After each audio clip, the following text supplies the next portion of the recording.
پرانے زمانے کی بات ہے کہ کسی شہر کا قاضی مرغی لینے بازار گیا۔ دکاندار دکان بند کر چکا تھا اور وہ ایک گاہک کے لیے مرغی ذبح کر کے اس کا انتظار کر رہا تھا۔ قاضی صاحب نے کہا کہ یہی مرغی مجھے دے دو۔ دکاندار نے کہا کہ میں مرغی کے مالک کو کیا جواب دوں گا؟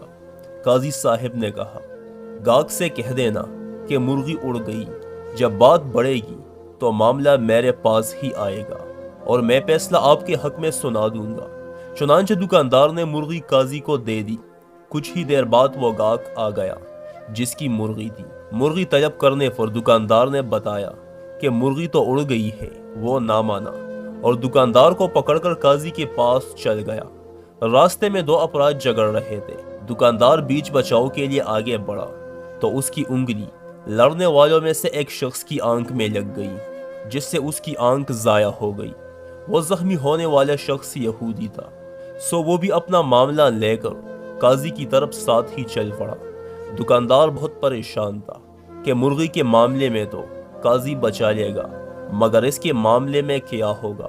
وہ سوچ سوچ کر اتنا پریشان ہوا کہ ہاتھ چھڑا کر بھاگا اور مسجد کی مینار پر چڑھ کر کود گیا۔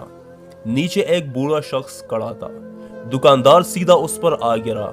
وہ بوڑھا شخص وہی مر گیا۔ مرنے والے بوڑھے شخص کے بیٹے نے دکاندار کو پکڑ لیا۔ جب اسے پتا چلا کہ اس دکاندار کو قاضی کے پاس پیشی کے لیے لے جایا جا رہا ہے تو وہ بھی ساتھ چل گیا۔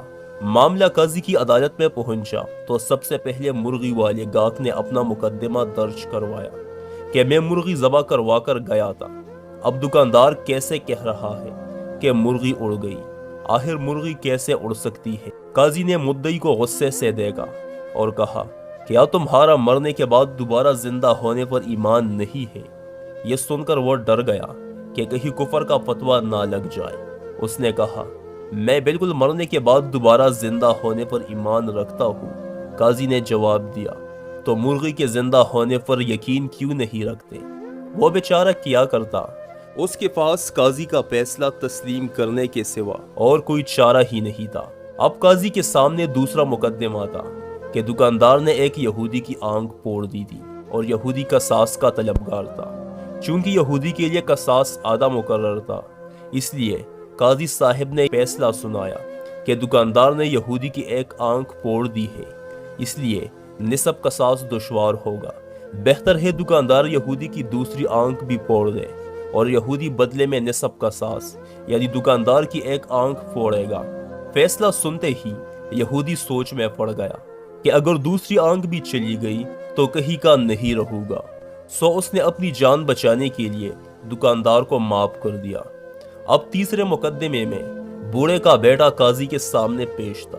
قاضی نے معاملہ توجہ سے سنا اور یہ فیصلہ سنایا کہ دکاندار کو مسجد کی اسی مینار کے آگے کھڑا کر دیا جائے اور مرنے والے بوڑھے کا بیٹا مینار کی اسی کڑکی سے دکاندار پر چھلانگ لگا کر اس کی جان لے لے اور اپنا قصاص وصول کر لے۔